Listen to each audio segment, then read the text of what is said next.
Here I have CAVION Base 5.0, and today I'm going to show you how to remove battery from this device. So firstly, you just have to take your device. Here at this corner you can find the hatch. Just take it off with your fingernails like this.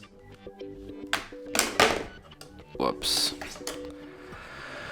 And as you can see, the battery fell off by itself, but I can remove it for you one more time. So let's just put it back in, and then to remove it, hatch it here, and wow, that's how you can remove battery.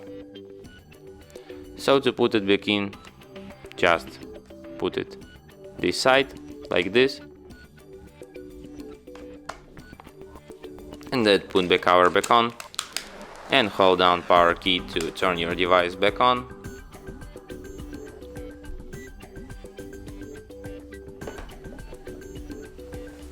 And it will be restarted as usual.